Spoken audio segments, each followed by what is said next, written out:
قلندر اولیاء قلندر اولیاء قلندر اولیاء احد ہی نا احد سمندر بقا بھی لا بقا کے اندر احد ہی نا احد سمندر. اعوذ باللہ من الشیطان الرجیم. بسم اللہ الرحمن الرحیم. گزشتہ نشست میں ہم نے اس علم اسماء اطلاقیہ اسماء الہیہ کی قسمیں پڑھیں، ان کی تعداد بتائی، پھر ان کی اقسام بتائیں کہ 3 تنزلات ہیں: اسماء اطلاقیہ، اسماء عینیہ، اسماء کونیہ. اور پھر ان سے ان سے واقفیت کے لیے حضور قلندر بابا علیہ نے طرز تفہیم کا بیان کیا، طرز تفہیم کو واضح کیا کہ یہ طرز تفہیم کیا ہے، کہ وہ مسلسل بیدار رہ کر اور صرف 2.5 گھنٹے سو کر اپنی شہود کی قوتوں کو بیدار کیا جاتا ہے، تاکہ وہ جو نقوش ہیں غیب کے ان کو پڑھنے کے لیے جو اصل انسان ہے اس کی صلاحیتوں کو مہمیز کیا جا سکے. تو آج ہم صفحہ نمبر 47 پہ، عنوان ہے لوح محفوظ اور مراقبہ، اس کا مطالعہ کریں گے. حضور قلندر بابا علیہ فرماتے ہیں کہ ازل سے ابد تک جو کچھ ہونے والا ہے وہ سارے کا سارا اجتماعی طور پر لوح محفوظ پر نقش ہے. ازل سے ابد تک یعنی جب سے کائنات کا آغاز ہوا ہے اور جب یہ کائنات ختم ہوگی اس وقت تک جو کچھ ہونے والا ہے وہ سارے کا سارا، تمام کا تمام اجتماعی طور پر لوح محفوظ پر نقش ہے. اگر ہم ازل سے قیامت تک، اب ازل سے ابد تک، پھر ازل سے قیامت تک، قیامت کے بعد پھر حشر نشر ہے، پھر ازل ابد ہے، پھر عبدالآباد ہے، تو ازل سے قیامت تک کہ تمام پروگرام کا مطالعہ کرنا چاہیں تو لوح محفوظ میں اس کی تمثالیں دیکھ سکتے ہیں. ازل سے قیامت تک جو کچھ ہونا ہے اس کی تمثالیں یعنی اس کے جو خاکے ہیں وہ لوح محفوظ میں دیکھ سکتے ہیں. گویا لوح محفوظ پوری موجودات کا یکجائی پروگرام ہے.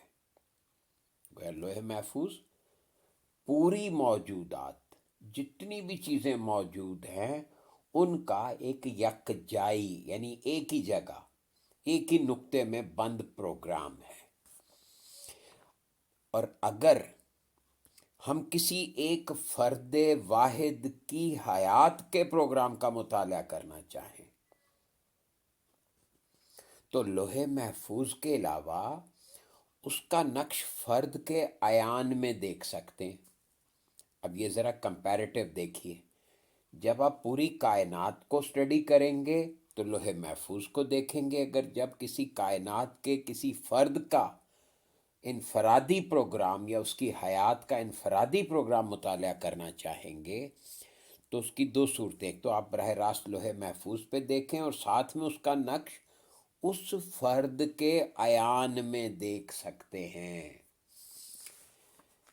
کہنا یہ ہے کہ واجب یا علم القلم ازل سے ابد تک کائنات کے علم غیب کا ریکارڈ ہے. کلیات یا لوح محفوظ ازل سے حشر تک کے احکامات کا ریکارڈ ہے، اور جو ازل سے ابد تک موجودات کے اعمال کا ریکارڈ ہے. یہ فرق دیکھ لیجئے کہ واجب یا علم القلم ازل سے ابد تک کائنات کے علم غیب کا ریکارڈ ہے، پوری کائنات کا. پھر کلیات یا لوح محفوظ یہ اس سے نیچے کے درجے کا، یہ ازل سے حشر تک کا کے احکامات کا ریکارڈ ہے. فرق دیکھتے ہیں، نوٹ کریں کہ واجب علم القلم یہ علم غیب کا ریکارڈ ہے، کلیات یا لوح محفوظ یہ احکامات کا ریکارڈ ہے، اور جو ازل سے ابد تک موجودات کے اعمال کا ریکارڈ ہے۔ یہاں سے یہ بات بالکل واضح شگاف ہو جاتی ہے کہ علم القلم کائنات کے علم غیب کا ریکارڈ ہے، علم کا، کلیات یا لوح محفوظ یہ احکامات، ازل سے حشر تک کے احکامات، اور جو ازل سے ابد تک موجودات کے اعمال کا ریکارڈ ہے، یعنی جو کچھ موجودات کریں گی اس کا ریکارڈ بنے گا۔ لیکن فرد کے ثابتہ میں صرف فرد کے اپنے بارے میں علم الغیب کا اندراج ہے، اور فرد کے عیان میں صرف اس کے اپنے متعلق احکامات ہیں، اور فرد کے جویہ میں صرف اس کے اپنے اعمال کا ریکارڈ ہے۔ یعنی دو سطحیں ہو گئیں، ایک کائناتی اور ایک انفرادی۔ اب تشریح سنیں ذرا اس کی۔ علم الہی کی تجلی کا جو عکس انسان کے ثابتہ میں ہے، علم الہی کی تجلی کا جو عکس انسان کے ثابتہ میں ہے وہ شکل و صورت، یعنی تمثلات کی زبان میں منقوش ہوتا ہے، اور یہ تمثلات اللہ تعالیٰ کی مصلحتوں اور رموز کی تشریح ہوتے ہیں، اور یہ تشریحات لطیفہ خفی کی روشنی میں مطالعہ کی جا سکتی ہیں۔ اگر لطیفہ خفی کی روشنیاں استعمال نہ ہوں تو یہ تشریحات نگاہ اور ذہن انسانی پر منکشف نہیں ہو سکتی۔ یعنی یہاں پہ ایک نقطہ کیا کلیئر کیا کہ علم القلم، کلیات اور جو یہ اجتماعی پروگرام ہیں اور اجتماعی موجودات کے ریکارڈ ہیں، لیکن ثابتہ عیان اور جویہ میں انفرادی طور پر افراد کے بارے میں، ان کے بارے میں علم، ان کے بارے میں احکامات اور ان کے بارے میں ان کے اعمال کا ریکارڈ ہوتا ہے، اور یہ ساری تشریحات جو ہیں یہ علم الہی کی تجلی کا جو عکس انسان کے ثابتہ میں ہے۔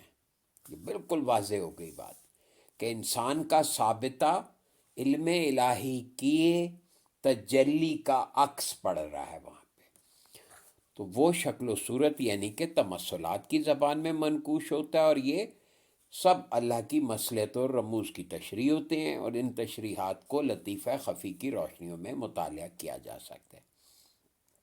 اور اگر لطیفہ خفی کی روشنیاں استعمال نہ ہوں تو یہ تشریحات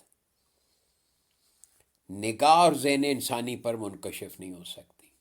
یعنی اگر آپ لطیفہ خفی کی روشنیوں کو استعمال نہیں کر سکے، نہ استعمال میں نہ آئیں، تو یہ تشریحات پھر نگاہ اور یا ذہن انسانی پر منکشف نہیں ہو سکتی۔ تو تفہیم میں مسلسل بیدار رہنے کی وجہ سے لطیفہ خفی کی روشنی بتدریج بڑھتی جاتی ہے۔ یہ ہے تفہیم، وہ جو طرز تفہیم میں مسلسل بیدار رہنا ہوتا ہے، اس کی وجہ سے لطیفہ خفی کی روشنی بتدریج بڑھتی جاتی ہے۔ یہ نہیں کہ چند دن جاگے تو وہ دم روشنی بلب بن گئی۔ اب اسی روشنی میں غیب کے تمام نقوش نظر آنے لگتے ہیں، کیونکہ یہی روشنیاں لطیفہ اخفا سے لطیفہ نفسی تک پھیل جاتی ہیں۔ یعنی لطیفہ اخفا سے لے کے لطیفہ نفسی تک پھر یہ روشنیاں پھیلتی ہیں۔ ہم پیشتر ثابتہ کا تذکرہ کر چکے ہیں، ورق اور نقطے کی وہی حیثیت عیان اور جویہ کی بھی ہے۔ یعنی جیسے ثابتہ کے دو پرتیں، اسی طرح ورق یعنی کہ اس کی دو سطحیں ہیں، تو نقطہ اس کی بھی دو حیثیتیں ہیں، تو وہی حیثیت عیان اور جویہ کی بھی ہے، اس کے بھی دو دو رخ ہوتے ہیں۔ اب صاحب اسرار لطیفہ خفی کی روشنی میں ثابتہ کی تجلیات کو، اب یہ درجے بتائے جا رہے ہیں کہ لطیفہ خفی کی روشنی میں ثابتہ کی تجلیات کو صاحب اسرار پڑھ سکتا ہے۔ اور صاحب اسرار ہم پہلے پڑھ چکے ہیں کہ کس کو کہتے ہیں؟ جو اسرار کو جانتا ہو۔ پھر صاحب تفصیل، جو صاحب تفصیل ہوگا وہ لطیفہ روحی کی روشنی میں عیان کے احکام کو، وہ احکامات جو عیان میں مندرج ہیں ان کو لطیفہ روحی کی روشنی میں، اور صاحب اجمال لطیفہ نفسی کی روشنی میں جویہ کے اعمال کو پڑھ سکتا ہے۔ اب جو تعلق لطیفہ خفی کا اخفا کی تجلیات سے ہے، وہی تعلق لطیفہ روحی کا لطیفہ سری کے احکامات سے ہے، اور وہی تعلق لطیفہ نفسی کا لطیفہ قلبی کے اعمال سے ہے۔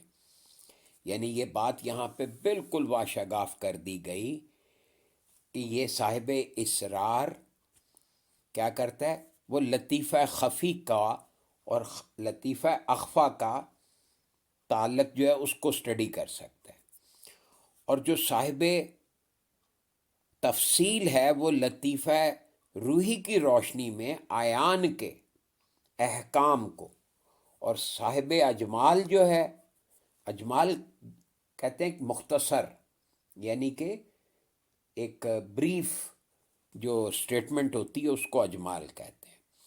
تو صاحب اجمال کو زیادہ ڈیٹیلز نہیں پتہ ہوتی، لیکن صاحب اسرار کو ڈیٹیلز کی بھی وجوہات معلوم ہوتی ہیں کہ یہ ڈیٹیلز کے پیچھے کیا حکمتیں کام کر رہی ہیں۔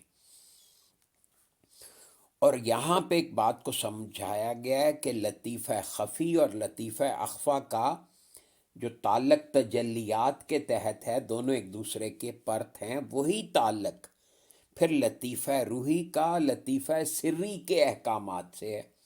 یعنی لطیفہ سری اور لطیفہ روحی کا تعلق آپس میں احکامات کا ہے، اور پھر ویسا ہی تعلق لطیفہ نفسی اور لطیفہ قلبی کے اعمال کا ہے۔ یعنی قلب میں اعمال طے پاتے ہیں اور نفس ان کو سر انجام دیتا ہے۔ حضور کلندر بابا اولیاء ارشاد فرماتے ہیں، ہم بتا چکے ہیں کہ لطیفہ سری میں کسی فرد کے متعلق احکام لوح محفوظ کے تمثلات کی شکل میں محفوظ ہوتے ہیں۔ اب یہ ہمارے یہاں لطائف کو جس طرح سے انٹرپریٹ کیا جاتا ہے اس سے ہٹ کر یہ بات بہت واشگاف انداز میں بہت واضح طور پہ بتائی جا رہی ہے کہ لطیفہ سری میں کیا ہے؟ کسی فرد کے متعلق احکام لوح محفوظ کے تمثلات کی شکل میں محفوظ ہوتے ہیں، اور یہ احکام لطیفہ روحی کی روشنی میں مطالعہ کیے جا سکتے ہیں۔ مراقبہ سے لطیفہ روحی کی روشنیاں اتنی تیز ہو جاتی ہیں کہ ان کے ذریعے لوح محفوظ کے احکامات پڑھے جا سکتے ہیں۔ لطیفہ قلبی میں انسان کے تمام اعمال کا ریکارڈ رہتا ہے، اس ریکارڈ کو لطیفہ نفسی کی روشنی میں پڑھا جا سکتا ہے۔ مراقبے کے ذریعے لطیفہ نفسی کی روشنی اتنی بڑھ جاتی ہے کہ اس کے ذریعے عالم تمثال یعنی جو کے اندر گزرے ہوئے اور ہونے والے تمام اعمال کی تمثالیں دیکھی جا سکتی ہیں۔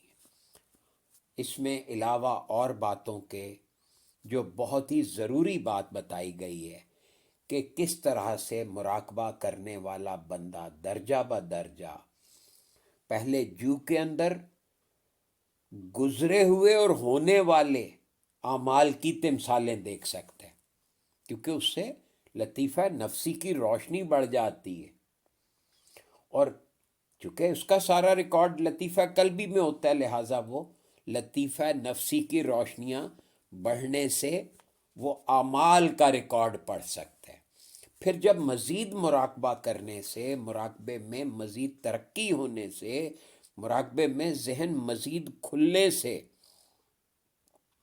تو وہ لطیفہ روحی کی روشنی میں، لطیفہ سری میں مندرج احکامات کو پڑھ سکتا ہے، کیونکہ مراقبے سے لطیفہ روحی کی روشنیاں تیز ہوتی ہیں، اور پھر اسی مراقبے سے یہ جب اور لطیفہ خفی کی روشنیاں تیز ہوتی ہیں تو وہ ثابتہ کی تجلیات کا مشاہدہ کرنے لگتا ہے یا کر سکتا ہے۔ یہ مراقبے کی ساتھ ساتھ وہ جو لگاتار جاگنے کا عمل ہے، اب یہاں پہ ہمارے سلسلے میں مراقبے کی کتنی پابندی کی جا رہی ہے یا اس پہ کتنا زور دیا جا رہا ہے اور کس درجے اس میں ذوق و شوق اور شغف سے اس کو کیا جا رہا ہے، وہ بات میرا خیال ہے کہ اس میں بہت امپرومنٹ کی گنجائش ہے۔ تو پہلے تو ان باتوں کو ہم تھیوریٹیکلی سمجھ لیں تو پھر شاید ہماری توجہ اس سے زیادہ مرکوز ہو سکے مراقبے کے عمل پہ، اور ساتھ میں ہم اپنی صلاحیتوں پہ قابو پانے کے لیے ذرا بیداری کے لیے کمر کس سکیں۔ اس کے بعد حضور کلندر بابا علیہ فرماتے ہیں تدلی۔ اب تدلی کیا ہے؟ اس کا تذکرہ پہلے بھی آیا ہے، لیکن یہاں پہ ذرا اس کی مزید وضاحت آنے لگی ہے کہ تدلی اللہ تعالیٰ کی ان مجموعی صفات کا نام ہے جن کا عکس انسان کے ثابتہ کو حاصل ہے۔ اب دیکھیے تدلی کیا ہے؟ اللہ تعالیٰ کی ان مجموعی صفات کا نام ہے جن کا عکس انسان کے ثابتہ کو حاصل ہے، یعنی انسان کے ثابتہ میں اللہ کی صفات کا جو عکس پڑ رہا ہے اس کا نام ہے تدلی۔ قرآن پاک میں جس نیابت کا تذکرہ کیا گیا ہے اور اللہ تعالیٰ نے علم الاسماء کی حیثیت میں جو علم آدم کو تفویض کیا تھا، یعنی جو اس کے حوالے کیا تھا، اس کے اوصاف اور اختیار کے شعبے تدلی ہی کی شکل میں وجود رکھتے ہیں۔ تدلی اللہ تعالیٰ کی صفات، مجموعی طور پہ صفات کا عکس ہے جو انسان کے ثابتہ کو حاصل ہے۔ یہ وہ صفات ہیں جن کا عکس انسان کے ثابتہ کو حاصل ہے، اس کے علاوہ کی صفات وہ اللہ کے اپنے علم میں ہے۔ اور اللہ تعالیٰ نے انسان کو جو نیابت عطا کی ہے جس کا تذکرہ قرآن میں آتا ہے، اور پھر اس نیابت کے لیے جو علم الاسماء عطا کیے گئے ہیں وہ اصل میں اس علم کے اوصاف اور اس کے انسان کے اختیار کے شعبے، یعنی جتنے اس کے اختیارات ہیں اس کے سارے ڈپارٹمنٹس تدلی ہی کی شکل میں وجود رکھتے ہیں۔ اور اگر کوئی شخص اپنی نیابت کے اختیارات کو سمجھنا چاہے تو اسے تدلی کے اجزاء کی پوری معلومات فراہم کرنا پڑیں گی۔ یعنی اگر کوئی بندہ آنیسٹلی یہ چاہتا ہے کہ وہ اللہ رب کریم کی نیابت کے فرائض سر انجام دینے کا اہل ہو جائے، یعنی پہلے اسے CSS کرنا ہے تاکہ وہ سپیریئر سروسز کے کیڈر میں شامل ہو سکے، تو اس کو ابتدائی طور پر اپنی نیابت کے اختیارات کو سمجھنے کے لیے تدلی کے اجزاء پہ پوری معلومات فراہم کرنی پڑیں گی، اور جب تک وہ تدلی یعنی اللہ تعالیٰ کی ان مجموعی صفات کو جن کا عکس انسان کو ثابتہ میں حاصل ہے اس پہ وہ اپنا علم مکمل نہیں کرے گا، وہ ایگزام میں کوالیفائی نہیں کر سکتا، یعنی CSS کلیئر نہیں کر سکتا، سینٹرل سپیریئر سروسز کا ایگزام وہ بیٹھنا تو دور کی بات ہے، وہ اس کو کلیئر بھی نہیں کر سکتا۔ تو اس لیے ضروری ہے کہ آپ پہلے اللہ رب کریم کی مجموعی صفات کے اس عکس کو جو ثابتہ کو حاصل ہے اس کا تمام اجزاء کی پوری معلومات بہم پہنچائیں. اور ظاہر ہے کہ یہ تھیوریٹیکل باتیں نہیں ہیں، یہ مشاہداتی سلسلہ ہے. حضور قلندر بابا اولیاء فرماتے ہیں پہلے یہ جاننا ضروری ہے کہ اللہ تعالیٰ کا ہر اسم اللہ تعالیٰ کی ایک صفت کا نام ہوتا ہے، اور وہ صفت جزوی طور پر اللہ تعالیٰ کے نائب یعنی انسان کو ازل میں حاصل ہوئی تھی. یعنی یہ کوئی چیزیں اسے باہر سے نہیں گیدر کرنی، یہ چیزیں اللہ کے نائب یعنی انسان کو ازل میں حاصل ہو گئی تھیں، لیکن جزوی طور پر. کیونکہ مثلا اللہ کا ایک نام ہے رحیم. اب دیکھیے ہم رحیم کا مطلب لیتے ہیں بہت ہی نہایت رحم کرنے والا، لیکن یہ بات یہاں سے بالکل واضح ہو جائے گی کہ رحیم کا مطلب ہے رحم میں بنانے والا، یہ لفظی ترجمہ ہے. اور ویسے رحیم کا مطلب ہو گیا صفت تخلیق، یعنی تخلیقی نظام کو چلانے والا. تو مثلا اللہ تعالیٰ کا ایک نام ہے رحیم اور اس کی صفت ہے تخلیق، یعنی پیدا کرنا. چنانچہ پیدائش کی جس قدر طرزیں موجودات میں استعمال ہوئی ہیں ان سب کا محرک اور خالق رحیم ہے. یعنی ان کو تحریک دینے والا اور ان کو تخلیق دینے والا ذات یا اللہ کی جو صفت ہے وہ صفت رحیمی ہے. اور اگر کوئی شخص رحیم کی اس جزوی صفت کا فائدہ اٹھانا چاہتا ہو تو اس کو اسم رحیم کی صفت کو زیادہ سے زیادہ اپنے باطن میں ذخیرہ کرنا ہوگا. یعنی کیا کرنا ہوگا؟ اسم رحیم کی صفت کا سٹوریج، اس کا سٹاک اپنے اندر بڑھانا ہوگا. اور فرما رہے ہیں کہ اس کا طریقہ بھی مراقبہ ہے. ایک وقت مقرر کر کے سالک کو اپنی فکر کے اندر یہ محسوس کرنا چاہیے کہ اس کی ذات کو اللہ تعالیٰ کی صفت رحیمی کا ایک جز حاصل ہے. قرآن پاک میں جہاں حضرت عیسیٰ علیہ السلام کے معجزات کا تذکرہ کیا ہے وہاں یہ بتایا ہے کہ میں نے عیسیٰ کو روح پھونکنے کا وصف بخشا ہے. یہ وصف میری طرف سے منتقل ہوا ہے اور اس کے نتائج میں نے عطا کیے. سورہ مائدہ کی آیت نمبر 110 کا ترجمہ ہے، اور جب تو بناتا مٹی سے جانور کی صورت میرے حکم سے، پھر دم مارتا اس میں تو ہو جاتا جانور میرے حکم سے، اور چنگا کرتا ماں کے پیٹ کا اندھا اور کوڑھی کو میرے حکم سے، اور جب نکال کھڑے کرتا مردے میرے حکم سے. حضور قلندر بابا اولیاء نے فرمایا کہ ان الفاظ کے معنی میں اسم رحیم کی صفت موجود ہے. یعنی یہ سورہ مائدہ کی آیت نمبر 110 کے سارے الفاظ میں اللہ تبارک و تعالیٰ کی صفت رحیمی کا بیان آیا ہے. اس کے بعد کن فیکون کا تذکرہ شروع ہونے لگا ہے کہ جب اللہ تعالیٰ نے کائنات بنائی اور لفظ کن فرمایا اس وقت اسم رحیم کی قوت تصرف نے حرکت میں آ کر کائنات کے تمام اجزاء اور ذرات کو شکل و صورت بخشی. کس نے؟ اسم رحیم کی قوت تصرف نے حرکت میں آ کر کائنات کے تمام اجزاء اور ذرات کو شکل و صورت بخشی. جس وقت تک لفظ رحیم اس میں طلاقیہ کی حیثیت میں تھا اس وقت تک اس کی صفت صرف علم کی حیثیت رکھتی تھی۔ اب دیکھیں یہ باتوں باتوں میں کس سلیقے سے حضور کلندر بابا علیہ نے اللہ تبارک و تعالیٰ کی صفت رحیمی کی وضاحت فرما دی۔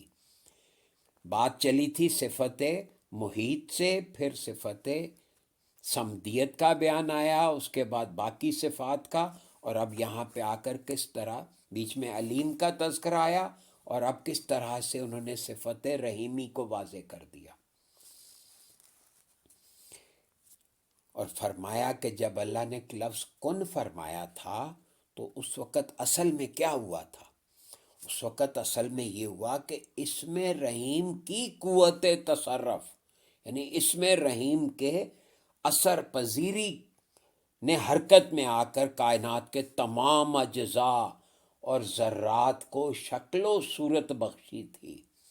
یہ مصوری جو ہے وہ رحم مادر میں کی جاتی ہے، تو گویا اس میں رحیم کی قوت تصرف نے کیا کیا؟ اجزاء اور ذرات کو شکل و صورت بخشی۔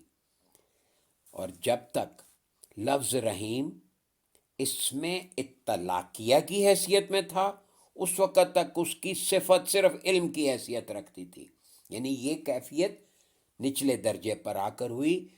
جب یہ اطلاقیہ کے طور پہ تھا، یعنی اللہ تعالیٰ کے علم میں تھا، ابھی اس کا اطلاق ہونا تھا، ہوا نہیں تھا، لیکن جب اللہ تعالیٰ نے لفظ کن فرمایا تو اس میں رحیم اطلاقیہ سے تنزل کر کے اس میں عینیہ کی حدوں میں داخل ہو گیا۔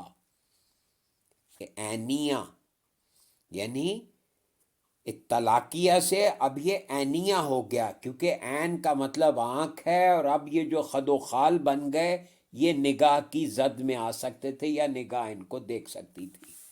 تو رحیم کی صفت علم میں حرکت پیدا ہو گئی۔ رحیم کی صفت علم میں حرکت پیدا ہونے سے رحیم کی قوت تصرف نے مصوری کا کام کیا، اور جس کے بعد حرکت کی صفت کے تعلق سے لفظ رحیم کا نام اس میں عینیہ قرار پایا۔ اس کے بعد اللہ تعالیٰ نے موجودات کو خطاب فرمایا، الستو بربکم، یعنی پہچان لو کہ میں تمہارا رب ہوں۔ تو روحوں نے جواباً کہا بلا، جی ہاں ہم نے آپ کو پہچان لیا۔ جب روحوں نے رب ہونے کا اعتراف کر لیا تو اس میں رحیم کی حیثیت اس میں عینیہ سے تنزل کر کے اس میں کونیہ ہو گئی۔ کونیہ کن سے، کن کہنے کے بعد یعنی اب وہ کچھ کام کرنے لگے، حرکت میں آ گئے۔ تو جب اس میں رحیم یہاں پہ اس کا پورا نظام بتا دیا کہ اطلاقیہ کی حدود میں کیا ہوتا ہے، پھر عینیہ کی حدود میں کوئی اسم ہو تو اس کے ساتھ وہ کیا کام کرتا ہے، اور جب وہ کونیہ ہو گیا تو کیا ہوا کہ روحوں نے حرکت شروع کر دی، یعنی رب ہونے کا اعتراف کر دیا۔ اب یہ ٹیکنیکل باتیں آ رہی ہیں کہ تصوف کی زبان میں اس میں اطلاقیہ کی حدود صفت تدلی کہلاتی ہے۔ حالانکہ ایک ایک لفظ کو واضح کیا ہے، لیکن اس کے باوجود چونکہ یہ تصوف کے ادق اور پیچیدہ مباحث ہیں جن کو وہ بڑے سلیقے سے کنیکٹ کر کے لنک اپ کر کے ہمیں بہت آسان انداز میں بتا رہے ہیں، لیکن ہم نے ان کو اپنی سہل پسندی کی وجہ سے اس پہ اصرار کیا کہ یہ تو بڑی مشکل چیز ہے، حالانکہ صرف اس کو لنک اپ کر کے سمجھنا ہے۔ فرماتے ہیں کہ تصوف کی زبان میں اس میں اطلاقیہ کی حدود صفت تدلی کہلاتی ہیں، اس میں عینیہ کی صفت ابدا کہلاتی ہے، اور اس میں کونیہ کی صفت جو ہے یہ خلق کہلاتی ہے۔ یہ تین ٹرمنالوجیز مزید آ گئی کہ اس میں اطلاقیہ کی حدود کو صفت تدلی، اور اس میں عینیہ کی صفت کو یعنی جب صفت رحیمی حرکت میں آئی تو اس کو صفت ابدا کہلاتی۔ صفت ابدا کیوں کہتے ہیں؟ کیونکہ وہ کسی چیز کی ابتدا کرتی ہے۔ اور صفت کونیہ کی صفت خلق کہلاتی ہے، کیونکہ کن کہنے کے بعد چیز تخلیق ہو گئی۔ اس میں کونیا کی صفت کے مظہر کو تدبیر کہا جاتا ہے. اس میں کونیا کی صفت کے استعمال کا جب اظہار ہوتا ہے، اس کے نتیجے میں جو مظہر بنتا ہے، اس سارے پروسیس کو تدبیر کہا جاتا ہے، جسے تدبر ایک لفظ ہے، یعنی کہ کسی چیز کی ترتیب دی جاتی ہے کہ یہ پہلے یہ ہوگا، پھر یہ ہوگا، پھر یہ ہوگا. تو جہاں اللہ تعالیٰ نے قرآن پاک میں عیسیٰ علیہ السلام کے روح کے پھونکنے کا بیان بھی کیا ہے، وہاں اس میں رحیم کے ان تینوں صفات کا اشارہ فرمایا، اور تیسری صفت کے مظہر کو روح پھونکنے کا نام دیا ہے. یہ مردے زندہ کرنے کا، روح پھونکنے کا پورا پروسیجر بہت ہی آسان الفاظ میں بیان کر دیا، لیکن اس کے لیے جو فوکسنگ، جو توجہ کا ارتکاز چاہیے سمجھنے کے لیے، اگر آپ سننے میں یہ بہت آسان لگے گا، لیکن اس کو پریکٹس کرنے کے لیے بہت نگرانی چاہیے اور بہت آگے مشق کرنی پڑے گی. یہاں یہ سمجھنا ضروری ہے کہ انسان کو ثابتہ کی حیثیت میں اس میں رحیم کی صفت تدلی حاصل ہے، اور اللہ تعالیٰ کے دیے ہوئے اس وصف سے مردوں کو زندہ کرنے یا کسی شے کو تخلیق کرنے کا کام سر انجام دے سکتا ہے. یہاں پہ دو ٹوک اور واشگاف الفاظ میں بتا دیا کہ اولیاء کرام، انبیاء کرام کے وارث اولیاء کرام کس طرح سے کن تدابیر کو، کن ٹیکنیکس کو استعمال کر کے مردوں کو زندہ کرنے کا علم استعمال کرتے ہیں اور کر سکتے ہیں. پھر اسی اسم رحیم کا تنزل صفت عینیہ کی صورت میں عیان کے اندر موجود ہے، جس کے تصرفات کی صلاحیتیں انسان کو پوری طرح حاصل ہیں، یعنی جس میں تصرف کرنے کی، اس کو استعمال میں لانے کی صلاحیتیں انسان کو حاصل ہیں. اب وہ صلاحیتوں کا استعمال کرتا ہے یا نہیں کرتا، یا بہت کرتا ہے، یہ اس پہ ڈپینڈ کرتا ہے.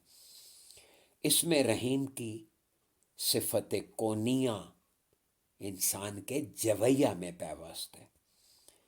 اب یہاں پہ دیکھیں ساتھ ساتھ کلیئر ہوتا جا رہا ہے کہ ثابتہ کی حیثیت میں صفت تدلی اور صفت عینیہ کی صورت میں عیان کے اندر، اور اس میں رحیم کی صفت کونیہ انسان کے جویہ میں پیوست ہے، اور اس کو اللہ تعالیٰ کی طرف سے اس صفت کے استعمال کا حق بھی حاصل ہے.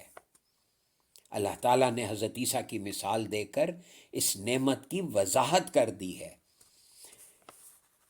اگر کوئی انسان اس صفت کی صلاحیت کو استعمال کرنا چاہے تو اسے اپنے ثابتہ، اپنے عیان اور اپنے جویہ میں مراقبہ کے ذریعے اس فکر کو مستحکم کرنا پڑے گا کہ میری ذات اس میں رحیم کی صفات سے تعلق رکھتی ہے، اور اس فکر کی مشق کے دوران وہ اس بات کا مشاہدہ کرے گا کہ اس کے ثابتہ، اس کے عیان اور اس کے جویہ سے اس میں رحیم کی صفت روح بن کر اس مردے میں منتقل ہو رہی ہے جس کو وہ زندہ کرنا چاہتا ہے. یہ حقیقت ہے کہ موجودات کی جس قدر شکلیں اور صورتیں ہیں، وہ سب کے سب اس میں رحیم کی صفات کا نوری مجموعہ ہیں، اور یہ مجموعہ انسان کی روح کو حاصل ہے. تو اس شکل میں انسان کی روح ایک حد میں صاحب تدلی، ایک حد میں صاحب ابداع، اور ایک حد میں صاحب خلق ہے. جس وقت وہ فکر کی پوری مشق حاصل کرنے کے بعد اس میں رحیم کی صفت کو خود سے الگ شکل و صورت دینے کا ارادہ کرے گا تو صفت تدلی کے تحت اس کا یہ اختیار حرکت میں آئے گا، صفت ابداع کے تحت بدائیت حرکت میں آئے گی، اور صفت خلق کے تحت تکوین حرکت میں آئے گی، اور ان تینوں صفات کا مظہر اس زیرو کی شکل و صورت اختیار کر لے گا جس کو وجود میں لانا مقصود ہے۔ یہاں پہ اس بات کو سمجھیں کہ کس طرح سے اللہ رب کریم کے ایک صفت رحیم، اس میں رحیم اور اس کی صفت رحیمی کو کلندر بابا اولیاء نے حضرت عیسیٰ کی مثال دے کر اس کی تلاقیہ، عینیہ، کونیہ اور اس کے ثابتہ یعنی کہ اختیار الہیہ، صفت ابدا، اور پھر عین، صفت ابدا عین میں اور اس کی کامل شکل و صورت وغیرہ، اور پھر صفت خلق الہیہ اس کے جویہ میں یعنی حرکات و سکنات زندگی کا تعین کرنا، اور اس کے بعد مظہر بنانا یعنی وجود ناسوتی بنانا۔ یہاں تک یہ ساری بات بہت ہی خوبصورت طریقے سے مکمل کر دی۔ میرا خیال ہے ہم یہاں رک جاتے ہیں۔ اللہ تعالیٰ آپ کو اس سارے مطالعے کی جو آج ہم نے کیا اور جو اس سے پہلے کیا، اس کی تفہیم سے آراستہ فرمائے، اور آپ کے ذوق و شوق میں ایسا اضافہ ہو کہ اسے آپ پہلے تھیوریٹیکلی سمجھیں۔ جب تک آپ اس کو بار بار پڑھ کر تھیوریٹیکلی نہیں سمجھ لیتے، میں کبھی بھی ریکمینڈ نہیں کروں گا کہ آپ اس کی کوئی مشقیں کرنے کی کوشش بھی کریں۔ اللہ تعالیٰ آپ کو بہت خوش رکھے، اپنا بہت خیال رکھیے۔ اللہ حافظ۔